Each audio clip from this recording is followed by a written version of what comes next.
Darllenydd mewn ieithyddiaeth ym Mhrifysgol Bangor yw Dr Eirini Sanoudaki. Yn wreiddiol o Groeg, mae ei ymchwil yn archwilio iaith mewn pobl uniaith a dwyieithog. Nathon ni drafod sut mae llyfrau'n gallu mynd yn ei nôl, pwysigrwydd darllen efo plant a mawredd Llyfr Glas Nebo. Helo, a chroeso i Sut i Ddarllen, fy ngwestai arbennig iawn Eirini Sanoudaki. Diolch o galon am dy gymni. A dwi eisiau gwybod, be ydy dy perthynas di efo darllen a llyfrau? Helo, Francesca, diolch yn fawr iawn am y gwahoddiad. Mor hapus bod yn yma. Dwi yn darllen. Dwi'n cofio darllen byw yn tu rhieni fi pan o'n i'n plentyn, a ro'n i'n lwcus iawn achos roedd na lyfrau o bob man. Athrawn oedd y rhieni fi, felly roedd yn darllen fer rhan o'r gwaith nhw, ond hefyd roedd na lot o llyfrau, ffuglen, barddoniaeth, a dwi yn cofio o'n i'n mynd, achos mae'r plant eisiau gwybod, maen nhw'n curious dydyn, felly ro'n i'n mynd i darllen llyfrau oedolion. Pob beth oedd yna. Dwi'n meddwl bod hynny yn strategaeth rhieni fi, jyst cadael llyfrau yn y tŷ, felly wedyn mae'r plant yn darganfod y byd, darganfod y llyfrau.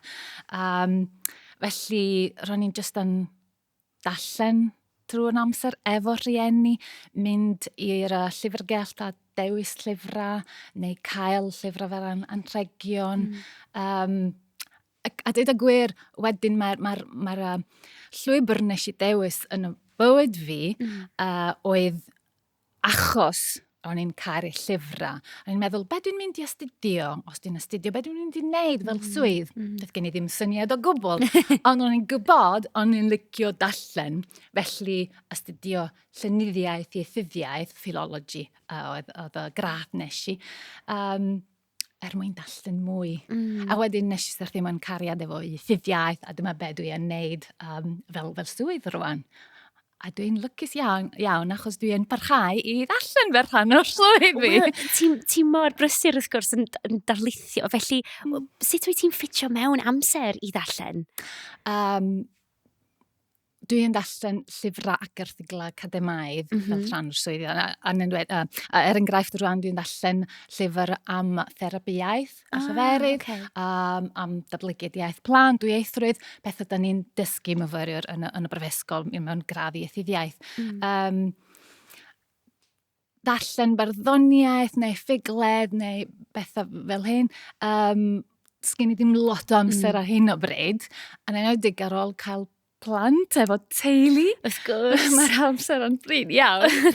Ond dwi dal yn neud o. Nes i edrych ar gergwely fi bore yma. Roedd yna 6 o lyfrau. Dwi wedi cychwyn. Dwi ddim yn gorffen bob un o'n nhw. Ond mae llyfrau yna, ac pan dwi angen neu isio neud rhywbeth, just gweld tudalen. Neu barddoniaeth, yn ymwneud efo barddoniaeth, dwi'n meddwl rhywbeth sy'n neis i fi, just mynd a just darllen un darn bach, un tudalen sy'n atgoffa fi o rhywbeth, neu helpu fi teithio, anghofio os oes na stres yn y bywyd fi. Felly just trio wneud beth bynnag sy'n bosib. Pan o'n i'n astudio yn y Mhrifysgol, swn i'n darllen llyfr mewn noson. Wow. Felly luxury mawr. Drwy'r noson just aros yna just a darllen mwyn gorffen y llyfr wyt ti'n caru. Dwi ddim yn bosib wneud ti'n bob tro rwan. Ond weithiau mae yn digwydd. Ochr bersonol sy'n bwysig i fi efo llyfrau, rhaid i mi ddeud. Felly weithiau dwi'n darllen lyfr mae rhywun wedi awgrymu, neu dwi'n licio darllen llyfrau mae pobl dwi'n nabod wedi sgwennu. Diddorol. Ar enghraifft llyfrau cydweithwyr fi yn y Mhrifysgol, fatha Zoe Skolding, Alice Conran, a Carad Price. Weithiau, mae hyn yn gallu bod yn llyfr sydd ddim yn darllen a dewis darllen, ond achos mae rhywun dwi'n nabod wedi sgwennu fo, fatha llyfr Peredur Glyn sy'n gweithio yn y Mhrifysgol. Wrth gwrs. llyfr o arswyd yn sgwennu. Dim rhywbeth wych. Dim dewis. Felly, pe mae'n kind yma binogi nes I darllen, a dyma llyfr nes I ddim stopio darllen nes I gyrraedd o diwedd, a hwn mor grif. Union yr un peth efo hwnna, ti just yn ymgolli yn gyfan gwbl yn dweud yn y stori. Ond fel ti'n deud allan rhywbeth sa'ch chi ddim yn dewis fel arfer. Ydy o'n, ti'n gwybod, yr ffaith bod ti'n nabod y pobl ma, ydy hynna'n ychwanegu rhywbeth I chdi? Dwi'n meddwl fod o, achos dwi'n ella gweld rola mae o'n creu, beth mae'n meddwl. Weithiau mae yna bethau dwi'n gweld, achos dwi'n nabod nhw dipyn bach, dwi'n gweld yn y bywyd nhw, a sut mae nhw'n ffindio ffordd I trosnewid, I newid mewn rhywbeth arall yn y llyfr. Felly mae hyn yn da, just curious eto, rwy'n eisiau gwybod effaith o peredur yn ysgrifennu. Digon teg, dwi'n un beth. Felly, ti'n mwynhau darllen mewn ieithoedd gwahanol hefyd, neu wyt ti'n darllen mewn un iaith penodol, sa'ch ni'n deud? Dwi'n licio darllen mewn just pob iaith dwi'n siarad neu yn dysgu. Pan o'n yn y Mhrifysgol, pan o'n i'n astudio, ro'n i'n dysgu Eidaleg. Hyfryd, da! Ffilmio, lot o ffilmio Eidaleg, ac yn darllen hefyd mewn Eidaleg, oedd yn helpu fi. A dwi'n cofio enghraifft darllen Umberto Eco mewn Eidaleg, Nomer de la Rosa. Que bravo! Hir iawn, efo lot o geiriau. Mae hwnna'n heriol iawn. Dysgu'r geiriau. Yn Eidaleg hefyd, nes ti... Waw, gwych! Felly mae hynna'n helpu dysgu'r iaith. Helpu'r oedolion, wrth gwrs fel ieithydd dwi'n gwybod, da ni'n gwybod bod darllen al helpu efo'r iaith, ond helpu'r plant dysgu'r iaith. A mae hyn mor bwysig. Nes I sôn am gael llyfrau yn y tir enghraifft, a dyn ni'n gwybod mae'n gwaith ymchwil sy'n dangos bod darllen efo'r plant, cael llyfr yn y tŷ, yn helpu datblygu'r iaith. Mae'r plant yn dysgu mwy o eiriau, mewn cyd-destun gwahanol, gramategol hefyd gwahanol. Mae'n rhywbeth hyfryd wneud I wneud efo'r plant, darllen efo nhw yn y noswaith neu yn y tro dydd. A gweld diddordeb y plant, be maen nhw'n licio wedyn ymateb. Felly mewn ffordd dilyn diddordeb y plentyn sy'n helpu cynyddu diddordeb ar plentyn, ond hefyd yr iaith. Felly, da ni'n bendan yn annog rhieni darllen efo'r plant, darllen i'r plant, a trafod be maen nhw'n darllen hefyd. Ia, wrth gwrs, a'r sgiliau empathi na maen nhw'n datblygu hefyd, wrth gwrs, fel ti'n sôn, yr iaith, maen nhw'n gallu datblygu'r sgiliau yna, ond ti'n bod, yr syniad o sefyll mewn sgidiau rhywun arall hefyd, wrth gwrs, dallt a gweld be mae pobl eraill yn meddwl sut maen nhw'n ymateb, sgiliau a cyd-destuna cymdeithasol gwahanol. Ac hefyd, tra ni'n siarad yng Nghymru gwlad dwyieithog yn y Gymraeg, mae llyfrau a darllen yn cymryd rhan arbennig yn iaith plant dwyieithog. Felly, da ni'n gwybod bod darllen yn helpu plant I dallt be maen nhw'n darllen yn well, felly sgiliau cynfyddiad a cynhyrchiad wedyn iaith, a mae'n helpu plant dwyieithog yn fwy. Felly mae plant dwyieithog yn glyfr, sy'n ei ddweud yn gwybod bod yr ymenydd o plant yn defnyddio'r adnoddau sydd gyda nhw mewn ffordd ella mwy effeithiol na'r plant yn ieithog. Be mae hynna'n golygu bod llyfrau mae'n gweld, neu maen nhw'n darllen, neu mae rhieni yn darllen oedden nhw, a'n helpu nhw efo gramatig, yn helpu nhw dysgu'r ieithoedd, mwy na maen nhw'n helpu plant uniaethog. Felly mae'n bwysig hyd yn oed yn fwy darllen efo'r plant dwyieithog. Waw, diddorol.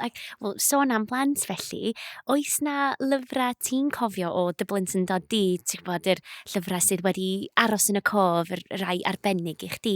Dwi yn cofio llyfrau, wel, y Groeg, wrth gwrs iaith Groeg, rydyn ni'n darllen pan o'n i'n plentyn, ond swn i'n siarad am un y llyfr Gymraeg sydd yn arbennig, dwi'n meddwl un o'r llyfr gorau erioed wedi darllen fer oedolyn, Llyfr Glas Nebo, gan Manon Sepharos.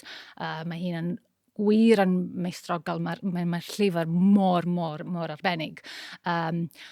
I fi, o safbwynt personol hefyd fel mam, roeddwn i just yn teimlo, just deimlad y cryf gweld sefyllfa yna mam efo'r mab, ond hefyd clywed llais y plentyn yno, achos mae'r llyfr mae'r mam a'r plentyn yn ysgrifennu, felly da ni'n clywed llais y plentyn mor cryf ac yn glir, sut mae'r plentyn yn ddarganfod byd cymleth yn y llyfr ond mae'r byd yn gymleth dydy. Ac yn trio dallt a creu, wneud synwyr o beth sy'n digwydd yno. Felly dyma'r llyfr swn i wir yn awgrymu. A ti'n gwybod, un o'r pethau mwyaf sydd yn aros yn y cof i fi efo'r llyfr yna ydy mae yna ddarn lle mae'r mam yn mynd i'r dre a mae'n trio ffeindio pethau i fynd yn ôl i'r tŷ a mae hi'n mynd i'r llyfrgell yn dydy a mae hi'n gael y llyfrau a ti'n gwybod be, mae hwnna'n, o'n i'n ieithu efo hynna gymaint achos dwi'n gwybod dyna union be fyswn i'n neud mewn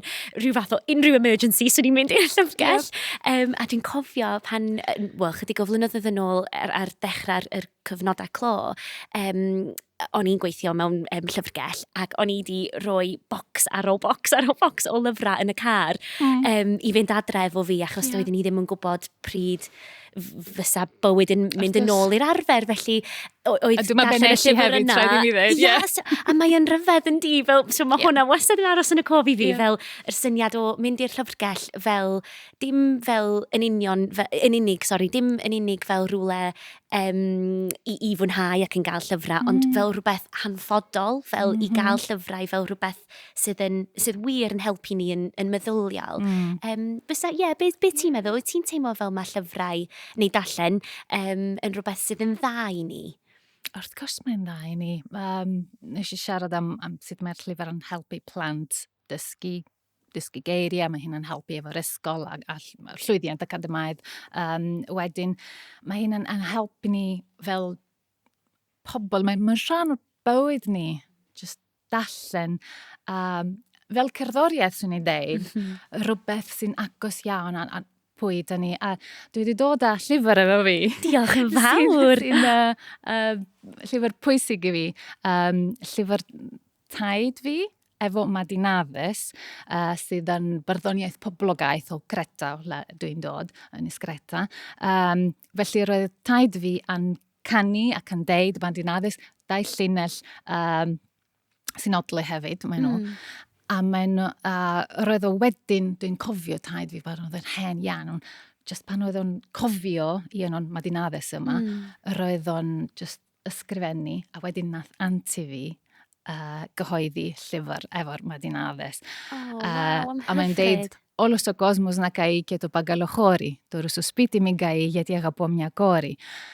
Dos yr byd i gyna'n llosgi, dwi'namendio, dim ond rwys o spiti pentre nain fi. Dwi ddim eisiau iddo fo losgi achos dim lle mae'n cariad fi yn fi. Felly roedd o'n canu Madinaddys at nain fi. A rwan mae hyn dal efo fi. A dwi'n just yn really, mae'n rhan ohono fi. Wrth gwrs, o dy deulu, wrth gwrs. Mae dad yn sgwennu hefyd barddoniaeth a weithiau dwi'n darllen a gweld a meddwl am sut oedd dad fi pan oedd o'n bach a ifanc a pethau o'r bywyd teulu hefyd. Felly mae hyn yn gryf iawn y perthynas personol. A wedyn, hyd yn oes dwi ddim yn nabod yr awdur, wrth gwrs, dwi'n darllen y llyfr, mae hyn yn golygu rhywbeth i chdi. Fel nes i sôn am Llyfr Glas Nebo, a dwi'n creu gysylltiad personol efo'r llyfr, sydd wedyn yn just tu allan yr awdur, mae'r llyfr yn cael bywyd a berthynas efo chdi, person sy'n darllen y llyfr. Bendant. Ac oes gennych chi fel hoff lyfr neu rhywbeth sydd wedi darllen yn ddiweddar sydd yn arbennig i chdi? Bob tro pan dwi'n darllen llyfr dwi'n licio, mae hyn dyma'r llyfr bwysica i fi ar y bryd. Ar hyn o bryd nes i weld y llyfrau ger gwely fi. Maen nhw i gyd ar hyn o bryd llyfrau iaith Groeg. Achos ces i ddim cyfle mynd i Groeg ar ôl o'r haf. Weithiau dwi'n mynd yn ystod hanner tymor ond dim tro yma. Felly, ella mae ffordd i fi bod yn agosach at iaith a pobl dwi'n caru a dwi'n methu gweld. Ond dwi'n teithio, dwi'n medru teithio efo'r llyfrau yma. A wedyn, mae'n bosib defnyddio nhw. Roedd cydweithio ffrind fi yn sal, gath hi llawdriniaeth. A nes i dewis llyfrau ysgyfn, llyfrau doniol, iddi hi darllen. Rhywbeth i codi calon. Codi calon, codi calon. Felly cael gwybodaeth neu codi calon beth bynnag ti angen, mae'n bosib ffindio rhywbeth, ffindio llyfr ein. Dwi'n cytuno 100%. A dwi wir yn teimlo fel mae llyfrau yn rhywbeth fel, da ni yn gallu just agor llyfr, yn gallu yno fo ar amser iawn, os mae hynny'n neud synwyr. Ella bod weithiau bod ni'n dewis llyfr, ond a dyn ni'n meddwl, dwi am mynd i caru hwn, a wedyn ti'n dechrau fo, ti fel, dwi ddim yn siŵr, ond wedyn ti'n dychwelyd ato fo, os ti'n gadael fo enghraifft wrth ymwyl y gwely, a mae o yna, yndi, a ti'n sôn am barddoniaeth, felly wyt ti hefyd yn darllen fel straeon byrion o bosib, neu pethau byr sydd yn, ti'n gallu dychwelyd ato nhw, roi fel awr, dod yn ôl? Mae hynny'n yn dda hefyd, efo pobl brysur, just darllen straeon byr, barddoniaeth, a mae gen i, mae'n llyfr am bob man y ti ar hyn o bryd, a just gweld beth sy'n na, a just darllen barddoniaeth sy'n, dwi wedi darllen o'r blaen fel plentyn neu'n person ifanc. Dwi'n meddwl bod cerddoriaeth ac llyfrau, ella wedi darllen pan oedd ti'n ifanc yn yr arddegau, ella neu geinia, yn aros efo chdi. Felly pob tro dwi'n mynd yn ôl a darllen barddoniaeth Groeg yn enwedig. Just gweld bach o be o'n i'n meddwl, be o'n i'n teimlo ar y pryd, sut wedi newid rwan. Mae fel rhyw fath o time machine mewn ffordd di, ti'n gallu mynd yn ôl a ti'n cofio. Dwi'n gwybod amdano chdi, ond pan dwi'n edrych ar llyfr sydd ar y silff, dwi'n cofio'n union lle o'n i pan o'n i wedi darllen o, a mae'r atgofion jyst yn dod yn ôl, a ti'n bod, hyd yn oed os dwi ddim yn ail ddarllen y llyfr, jyst i weld clawr y llyfr yn gallu bod yn ddigon. Ond wyt ti'n ail ddarllen llyfrau o gwbl? Ydy hynna'n rhywbeth ti'n neud fel ar ôl i chdi orffen, wyt ti'n rhoi fe ar y silff, neu rhoi fo i ffrind, neu be bynnag, a wedyn, neu fysa chdi'n darllen llyfr eto? Ydw, mae yna lyfrau dwi wedi darllen lot, ond hefyd dwi'n licio rhoi'r cyfle i bobl eraill yn darllen nhw. Dwi'n gwybod beth dwi'n neud efo ffrindiau, just benthyg a newid. Mae llyfrau'n just symud mewn ffordd, a dwi'n licio cael llyfrau mewn bocsys. Mae'n wir, mae'n llyfrau yn tu rhieni fi, llyfrau fi mewn bocsys, ond dwi'n trio just rhoi gofal i bobl eraill darllen nhw. Fel o'ch ti'n sôn. Dwi'n defnyddio hefyd llyfrau gylloedd, a efo'r teulu yn enwedig llyfrau plant. Does dim angen prynu llyfr bob tro, achos dim rhywbeth dyn ni'n gwybod mewn cyfnodau economaidd heiriol, dydy'r teuluoedd ddim yn cael mynediad, mae'n anodd prynu llyfrau, ond dyn ni'n lwcus iawn bod o llyfr gyhoeddus yn bodoli, a mae'n gymaint o lyfrau plant. A dyma rhywbeth nes i pan o'n i'n dysgu Gymraeg hefyd, darllen llawer o lyfrau plant. A fi. Yn bob iaith. Mor hyfryd gweld ti'n. Mae'n mor hyfryd. Dwi wedi gwirioni pan dwi'n siarad efo pobl sydd wedi cael eu magu yn y Gymraeg, yn siarad Cymraeg. A dwi'n gofyn iddyn nhw, faint oed chdi pan nes ti darllen Sally Mally, neu pwy bynnag? A maen nhw, 3, 4, 5, fel. A dwi'n meddwl, o'n i'n 21. So, mae o'n eitha rhyfedd, ond ti'n dod i nabod yr cymeriadau enwog ma, fel Sally Mally, neu lot o cymeriadau o llyfrau Cymraeg, a ti'n darganfod nhw fel oedolyn. Mae hwnna'n teimlad arbennig hefyd, yndi? Ti'n gwybod? Ti'n teimlo'r un peth? Bod yn rhan o'r diwylliant mewn ffordd, os ti wedi darganfod iaith cymuned fel oedolyn, fel fi nes i symud i Gymru, ar un oedolyn yma. Just yma cyfle i chdi gweld a dallt y pobl hefyd yn well. Dim just y rawdur, nes i siarad am y rawdur, ond sut mae'r pobl o ti'n siarad efo nhw wedi tyfu fyny. Be mae profiadau nhw diwylliannol yn y llyfrau. Felly mae hyn yn dda iawn. A dyma esgus i fi, just darllen llyfr plant efo'r teulu bach fi, neu plant ffrindiau hefyd. A siarad am llyfr, dim angen darllen llyfr efo geiriau, llyfrau efo lluniau, mae llyfr efo lluniau, jyst dim ond llun, yn bwysig iawn i plant ac i'r pobl sy'n darllen efo'r plant, siarad am y llun, weld y llwyau, weld y siapiau, siarad am ddefnydd o beth sy'n yno.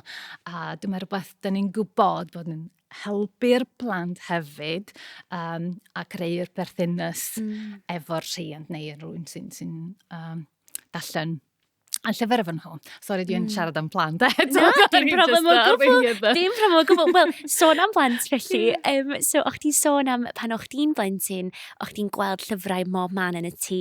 Ydy hynna'n rhywbeth ti wedi wneud i dy blant di felly hefyd? Ydy hynna'n rhywbeth sydd wedi dod efo chdi? Ie, mae'n lyfr yn y tŷ, ar y pan oedd mab fi yn fach, roedd e'n darllen bob dydd, a hefyd achos rwy'n siarad iaith Groeg efo fo, ond doedd ddim yn byw yn Groeg, gwlad Groeg yn amlwg, felly ro'n i'n siarad llyfr iaith Groeg, a wedyn Saesneg, ella Cymraeg, felly dyma cysylltiad. Wedyn, so ni'n darllen y llyfr i fi mewn Gymraeg, a ella so fod darllen y llyfr mewn Saesneg, a wedyn so ni'n siarad am y llyfr, esgus neu ffordd i gael sgwrs, a i fi dysgu'r iaith hefyd.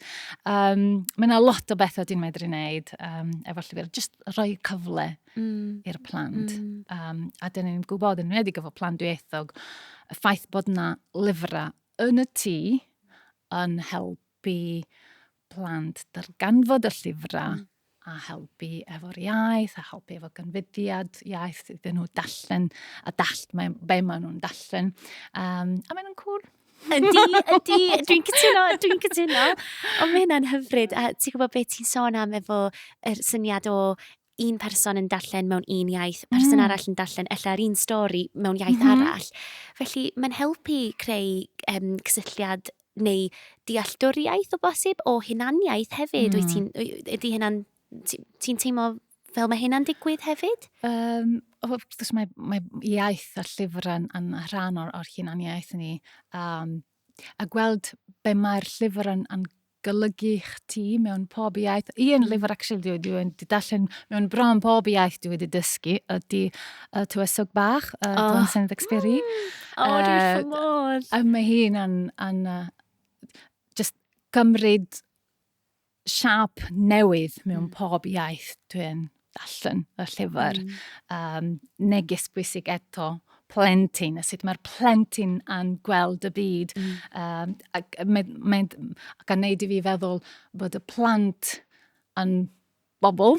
Dim pobl sy'n mynd i fod yn oedolion, ond mae'n gweld y byd mewn ffordd gwahanol.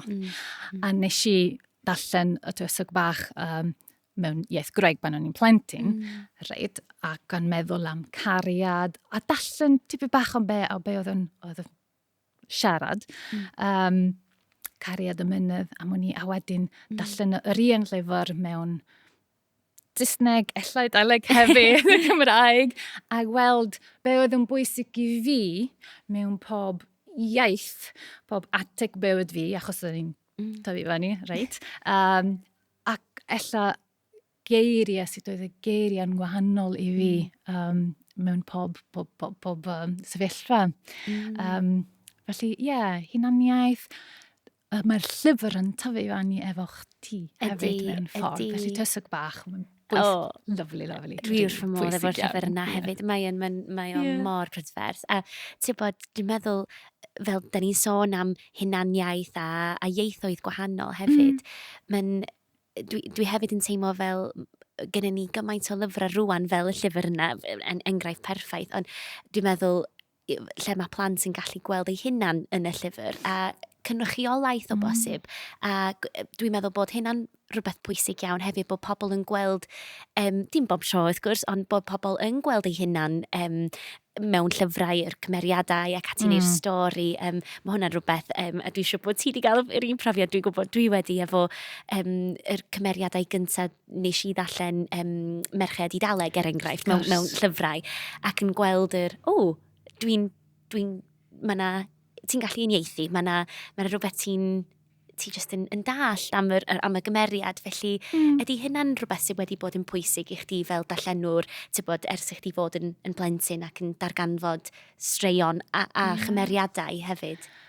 Cynrychiolaeth, mae hynna'n yn bwysig iawn, wrth gwrs gweld pobl fel ti, mewn ffilmio ac mewn llyfrau hefyd, a llais plentyn, y llais y plant, mae hynna eto, mynd yn ôl at y plant. Dim problem o gwbl. Mor bwysig gweld llyfrau mae plant yn ysgrifennu, neu pobl ifanc wedi ysgrifennu, yn bwysig. A swn i'n actually yn awgrymu, dwi'n siŵr bod lot o bobl yn neud hyn, helpu plant just ysgrifennu llyfrau. Rhywbeth, y llyfr fach dwi wir yn caru ydy llyfrau mae fi wedi sgwennu. Dyn ni ddim yn gwybod gyhoeddi nhw, ond just pan oedd o'n ifanc. Just na ni'n mynd i greu stori, mae plant yn creu straeon drwy'r amser. Swn i'n ysgrifennu be oedd yn deud, tan i llun. Mae gen i llyfrau bach iawn efo straeon roedd fi wedi creu efo fi. Mae mor arbennig i fi.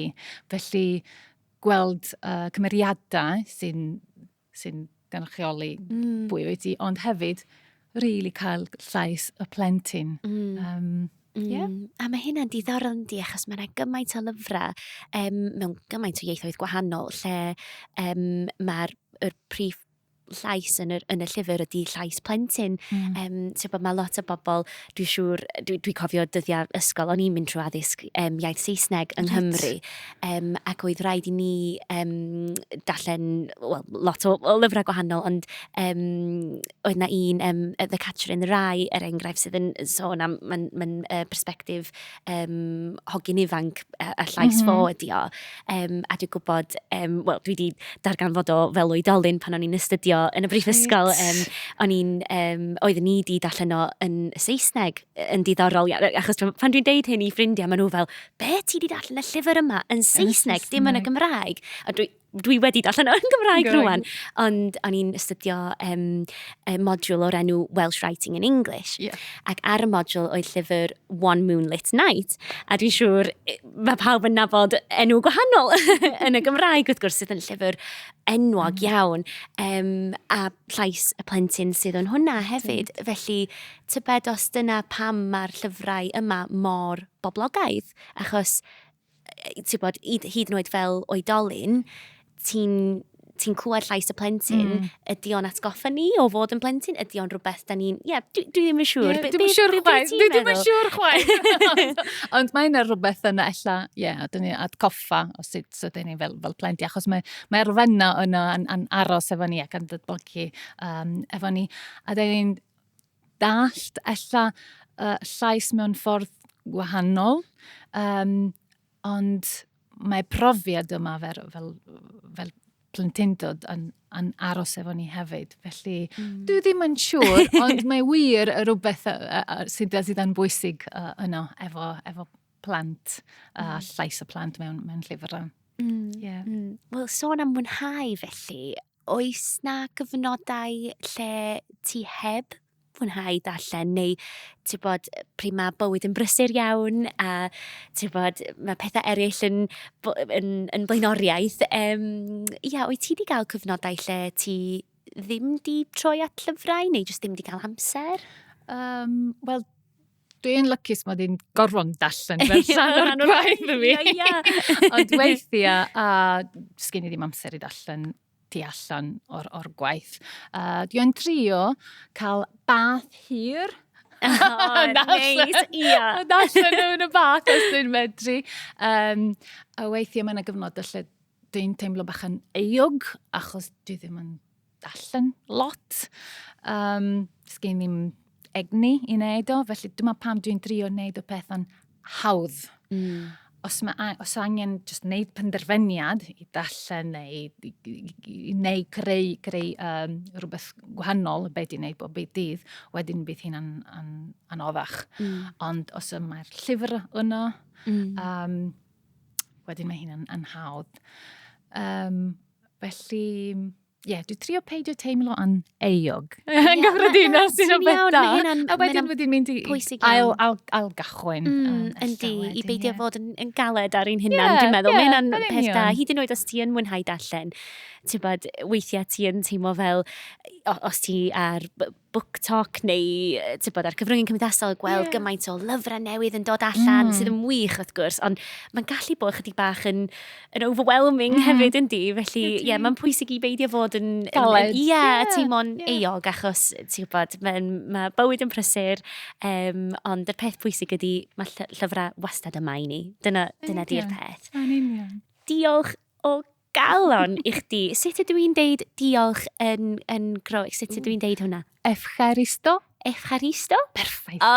Grazie. Diolch yn fawr iawn. Mae wedi bod yn hollol hyfryd i siarad efo chdi. Dwi'n meddwl mae'n amser i ni mynd i'r llyfrgell a ffeindio mwy o lyfrau. Diolch Eirini. Diolch yn fawr iawn am wrando ar y bennod hon o Sut i Ddarllen.